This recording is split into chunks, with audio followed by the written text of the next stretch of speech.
Updates చూద్దాం. అతడు మాజీ సర్పంచ్, ఓ ఎమ్మెల్యేకి ముఖ్య అనుచరుడు. ఇంకేం, ఈ రెండు అర్హతలతో అక్రమాలకు దారులు ఏర్పరచుకున్నాడు. అంతేనా, ఖాళీ భూములు కనిపిస్తే చాలు మట్టి దోపిడీ తెరలేపాడు. ఆ మాజీ ప్రజా ప్రతినిధి కంటికి కనిపించిన స్థలాలను అమాంతం మింగేస్తాడు. అడ్డు చెప్పేవారికి, అడిగేవారికి కాసులు వేసి కంట్రోల్లో పెట్టుకున్నాడు. కనబడిన ప్రతి కొండను పిండి చేశాడు. ఇష్టారాజ్యంగా అక్రమ మట్టి తవ్వకాలు జరుపుతున్న ఆ మట్టి దొంగ అక్రమాలు ఇప్పుడు తెలుసుకుందాం. భూపాలపల్లి జిల్లాలో మాజీ సర్పంచ్ ముక్కిరాల మధువంశీకృష్ణ అక్రమ దందాలకు అడ్డు అదుపు లేకుండా పోతోంది. అనుమతులు లేకుండానే భారీగా మట్టి తవ్వకాలు జరుపుతూ కోట్లు దంచుకుంటున్నాడు. ఇక తన సొంత జేసీబీ ట్రాక్టర్లతో ఇతరుల భూముల్లో మట్టి దందాకు పాల్పడుతున్నాడు. రాత్రింబవళ్లు ట్రాక్టర్లు, టిప్పర్ల ద్వారా మట్టిని తరలిస్తూ ఉండటంతో స్థానిక ప్రజలు తీవ్ర ఆందోళన వ్యక్తం చేస్తున్నారు. జిల్లాలో అక్రమ దందాలు బహిరంగంగా నడుస్తున్నాయని వాపోతున్నారు. కళ్ల ముందు జరుగుతున్న ఈ దోపిడీకి ఎవరూ రక్షణ కల్పించడం లేదని అసహనాన్ని వ్యక్తం చేస్తున్నారు. మాజీ సర్పంచ్ ముక్కిరాల మధువంశీకృష్ణ అక్రమాలకు ఏకంగా చిట్యాల మండలం ఎస్ఐ శ్రావణ్ కుమార్ అడ్డంగా నిల్చున్నాడు. గ్రామస్తులు ఫిర్యాదు చేసిన నా సపోర్టే మధువంశీకృష్ణకే అన్నట్లు ఎస్ఐ వ్యవహారం ఉంది. ఇంతేనా, మాజీ సర్పంచ్పై అక్రమ మట్టి దందాలకు కొమ్ము కాస్తూ కాసుల తీర్థం కూడా పుచ్చుకుంటున్నాడని స్థానికులు చెబుతున్నారు. ఎదురు తిరిగి ప్రశ్నిస్తే బెదిరింపులకు పాల్పడుతున్నారని విలపిస్తున్నారు. న్యాయం చేయాల్సిన పోలీసులే డబ్బుల కోసం కక్కుర్తిపడి భూపాలపల్లి జిల్లాను ఆగం చేస్తున్నారని వాపోతున్నారు. దందాలపై ఎస్ఐ శ్రావణ్ కుమార్ ఫిర్యాదు చేస్తే, నాకు తెలియదు, అతడు పెద్ద మనిషి, అడ్డుపోతే నరికేస్తారు, చంపేస్తారు, నువ్వు ఇంటికి దొబ్బే అని ఓ సామాన్య వ్యక్తిని బెదిరిస్తూ భయాందోళనకు గురిచేశాడంటూ వారు చెబుతున్నారు.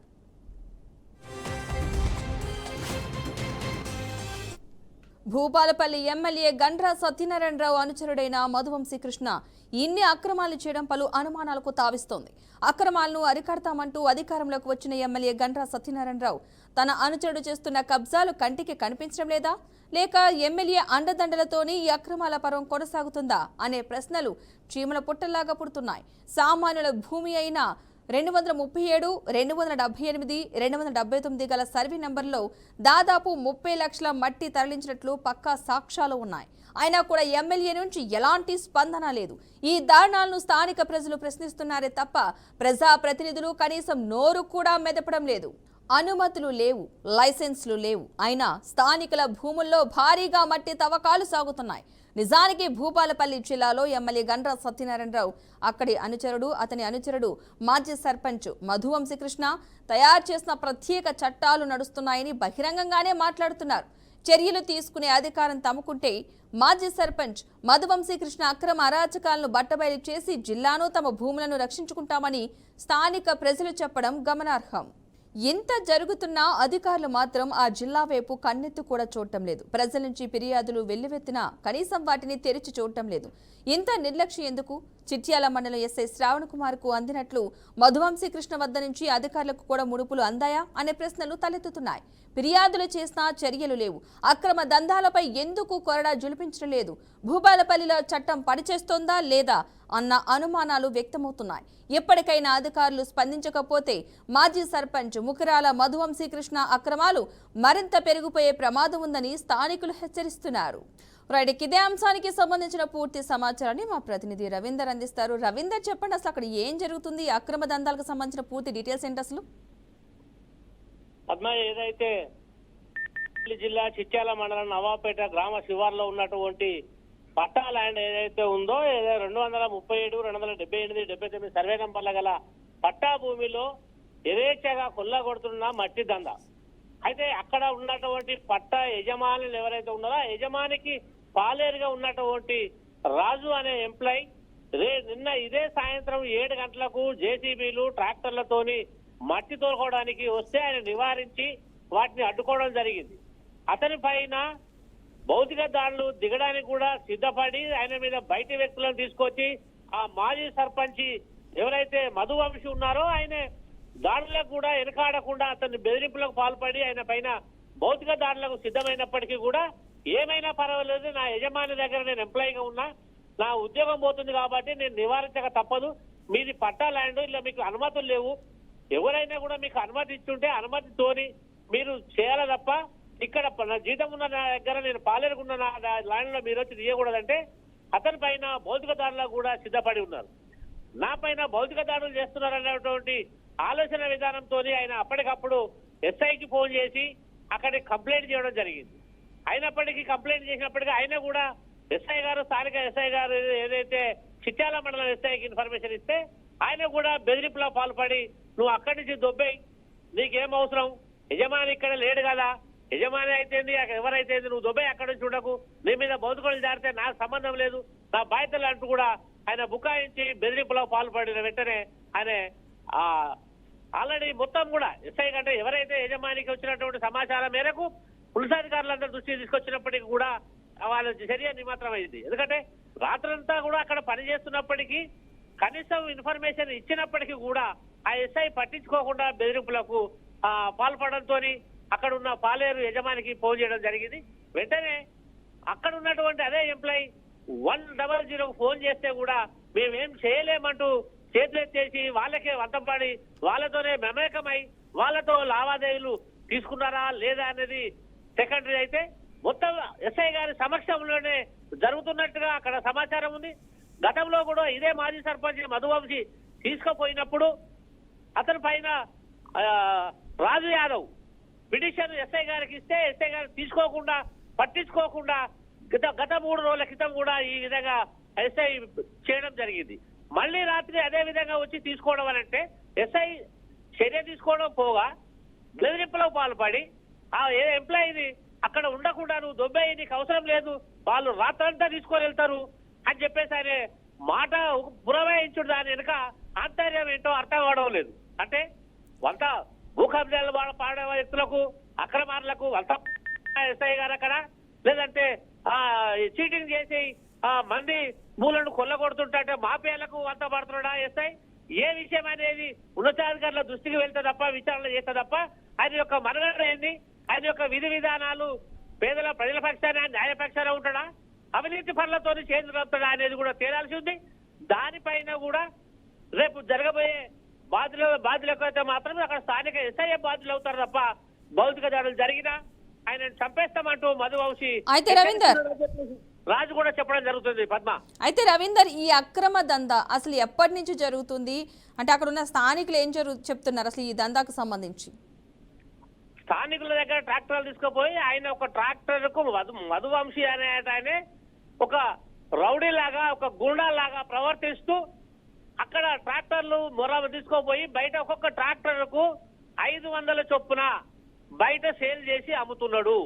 పట్టా ల్యాండ్లకు వెళ్ళి మొరమైతే మట్టి తీసుకొని పోయి యజమాని దగ్గర పర్మిషన్ లేకుండా భూదాలు మట్టి దండకు పాల్పడిన వ్యక్తి ఒక్కొక్క ట్రాక్టర్ కు 500 చొప్పున రైస్ మిల్లర్లకు, ఇందిరా మిల్లు వచ్చిన వాళ్ళకు, కోళ్ళ పౌల్ట్రీ ఫామ్లకు, ఇదే వివిధ రకాల అంటే ఎవరికైతే అవసరం ఉంటుందో వాళ్ళందరూ కాంట్రాక్ట్ ఒకసారి తీసుకొని రావటం, రాత్రులు ఎస్ఐ సహకారంతో ఎస్ఐ అండదండలతోని ఇద్దరు కలిసి చేస్తున్నారా లేకుంటే విడివిడిగా చేస్తే సపోర్ట్ చేస్తున్నారా అని తేలాల్సి ఉంది.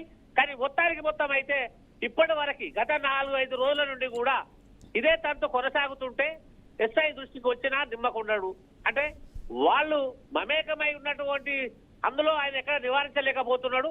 కనీసం సిఐ నోటీసులో మేము యజమాని పక్షాన మేము నోటీసు సిఐ పక్షాన చెప్పినప్పటికీ కూడా ఎస్ఐ పెడచెవిన పెట్టి నేను ఎంప్లాయీస్ కానిస్టేబుల్ పంపిస్తున్నానని చెప్పి బుకాయించి పంపకుండా అక్కడే ఉండి రాత్రంతా పని జరిగే విధంగా సహకరించడం జరిగింది. రాత్రంతా కూడా చాలా మంది సంప్రదించినట్టు కూడా తెలిసింది. అయినప్పటికీ కూడా ఎస్ఐ పెడచెవిన పెట్టి ఉన్నతాధికారుల ఆదేశాలు కూడా ఆయన పట్టించుకోకుండా యథేచ్ఛగా ఆయన కొల్లగొడుతున్నటువంటి మాఫియాతో చేతులు కలపడం జరిగిందనేది మనం రాత్రి చూసినట్టు చెప్పొచ్చు. అయితే రవీందర్ ఈ అక్రమ దందాలు ఇంతలా జరుగుతున్నాయి, అటు ఎస్ఐ సపోర్ట్ కూడా ఆ దందాదారుడికే ఉంది. మరి ఇవన్నీ జరుగుతున్న అధికారులు ఎందుకు పట్టించుకోవట్లేదు అనుకోవచ్చు? అంటే పైనుంచి ఏమన్నా ఇంకా అధికారులకు కూడా ఏమైనా ఫోన్ కాల్స్ వచ్చి మీరు ఏం పట్టించుకోవద్దని చెప్తున్నారు? అసలు దీన్ని ఏ విధంగా మనం అర్థం చేసుకోవాలి? వీళ్ళ వెనక ఎవరున్నారు అనుకోవాలంటారు?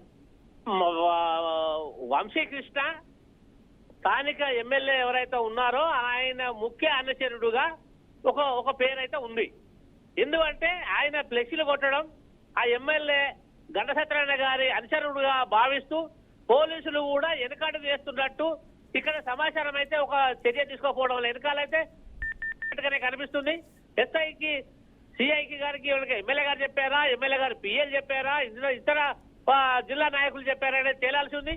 మొత్తానికి అయితే మాత్రం ఆ ఒక్క ఎస్ఐ సిఐ గారి ఆదేశాలను కూడా పెడచెవున పెట్టి అంటే ఒక ఛానల్ సంబంధించినటువంటి ఒక భూ యజమానికి సంబంధించినటువంటి ల్యాండ్ అండి అది ఆయన అక్రమంగా దౌర్జన్యంగా కొల్లగొడుతున్నాడని సంశయిస్తే సిఐ గారు అప్పటికప్పుడు స్పందించి ఎస్ఐకి ఆదేశాలు ఇచ్చినప్పటికీ ఆ ఎస్ఐ కావాలని అంటే లోపాయకారంగా ఒప్పందాలు జరిగి ఉన్నాయి కాబట్టి సిఐ ఆదేశాలు కూడా పక్కన పెట్టి ఆయన అనుకునేది సాధించి రాత్రంతా కూడా దాదాపుగా 40-50 లక్షల మట్టిని తరలించి ఇల్లీగల్ దండతో అక్కడ అమ్ముకోవడం ఎవరెవరికైతే కావాల్సిందో వాళ్ళు సేల్ చేసుకొని ఆ డబ్బులంతా కొల్లగొట్టి యథేచ్ఛగా గడుపుతున్నటువంటి సందర్భం. దానికి ముఖ్య నాయకులు అంటే ఎమ్మెల్యే గారి అనుసరుడుగా పేరు చెప్పుకుంటూ అధికారులను బెదిరిస్తూ అక్కడ పబ్లిక్ ని యాతన చేస్తూ పబ్లిక్ యొక్క ప్రాపర్టీని కొల్లగొడుతూ యథేచ్ఛగా ఆయన కొనసాగుతున్నటువంటి వైద్యం మనం చూస్తున్నాం పద్మ. అయితే ఎమ్మెల్యే పేరు చెప్పుకుని అనుచరుడు ఇంతలా చేస్తున్నా సరే మరి ఇప్పటివరకు ఏమన్నా ఎమ్మెల్యే స్పందించడం జరిగిందా? ఈ అంశానికి సంబంధించి తను ఏమన్నది ఈ దందాకు సంబంధించి ఏమైనా మాట్లాడడం జరిగిందా ఇప్పటి వరకు? ఈ దందాకు సంబంధించి రాత్రి నుంచి మనకు మధ్యాహ్నం నుంచే దీన్ని తెలియబట్టడం వెలుగులోకి వస్తున్నది. అది ఎమ్మెల్యే గారి దృష్టికి పోతుందా, ఎమ్మెల్యే గారి దృష్టిలో ఉందా లేదా అనేది తేలాల్సి ఉంది. మొత్తం మీద ఒకటే అండదండ చూసుకోవడం ఏంటంటే ఎవరి సహకారం లేకుండా ఎస్ఐ సహకారం అయితే యథేచ్ఛగా ఏదంటే అక్రమార్కులకు స్థానిక ఎస్ఐ సపోర్ట్ ఉంటే ఎన్నైనా కొల్లగొట్టవచ్చు అనేటువంటి దుర్బుద్ధి ఉన్నటువంటి వ్యక్తులకు ఎస్ఐ అండగా ఉన్నప్పుడు ఏ నాయకుడు అయినా చెప్పినట్టే ఆయన నెగిటివ్ ఫోన్ చేస్తే నెగిటివ్ చెప్తారు, లేకపోతే దానికి అమ్మంటారు. యజమాని తరపున కొంతమంది ఎస్ఐని సంప్రదించినప్పటికీ ఇందిరామ్మ ఇళ్ళ కోసం కావాలంట, ఇందిరామ్మ ఇళ్లలోకి తోలుతారు. ఇందిరామ్మ ఇళ్లకు ట్రాక్టర్ 500 చొప్పున అమ్ముతున్నాడు వంశీకృష్ణ. అమ్ముతున్నప్పుడు వాళ్ళకు సహకారం చేసింది ఎక్కడుంది?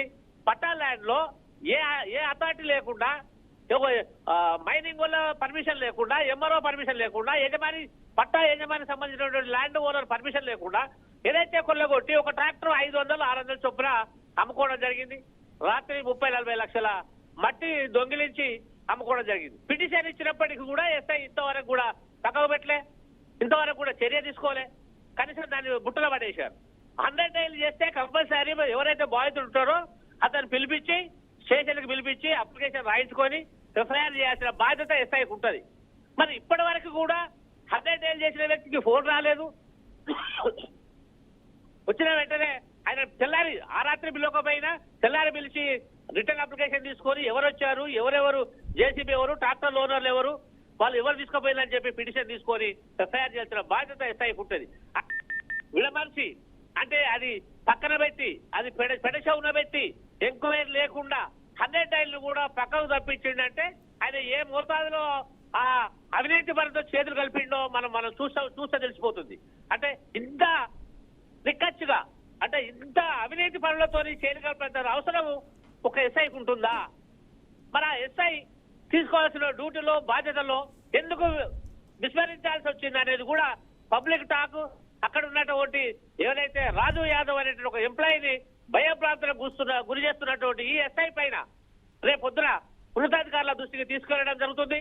ఆ ఎస్ఐ పైన చర్యలు తీసుకోవాలి తప్పదని చెప్పేసి ఖచ్చితంగా ఆ ఎమ్మెల్యే దృష్టికి కావచ్చు, అక్కడ ఉన్న ఎస్పీ దృష్టికి కావచ్చు, కలెక్టర్ దృష్టికి కావచ్చు, ఈ మైనింగ్ పైన అతని నియంతృత్వం పోకడలు ఏ విధంగా ఉంటాయో ఆ అధికారులకు తెలియవచ్చే విధంగా అయితే అతని పైన చర్యలు తీసుకునే విధంగా ఉన్నతాధికారుల నోటీసులో తీసుకెళ్ళడానికి సిద్ధంగా అయితే ఆ యజమాని తరపున ఉంది Padma. Right, thank you Ravinder. ఈ శాంతి అది మన చింతకుంట రామాయపల్లి మాజీ సర్పంచ్ మొగ్గిరాల మధువంశ కృష్ణ వాళ్ళ జేసీబీ తోటి అక్రమంగా ట్రాక్టర్లతోటి మొరమ్మ పట్టా భూముల నుండి మట్టి తరలిస్తున్నాడు. నేను ఎందుకు వద్దు ఇట్లా చేయొద్దని చెప్తే ఆయన ఏమంటున్నాడంటే నీకేం పని చెల్లి, నీకేం సంబంధం, నువ్వెవడివి అని చెప్పి నన్నే బెదిరియడం జరుగుతుంది. వెంటనే నేను 100కు ఫోన్ చేశాను పోలీస్కి ఫోన్ చేస్తే మేము పోలీసులను పంపిస్తామని చెప్పి వాళ్ళు ఇంతవరకు పంపించలేదు.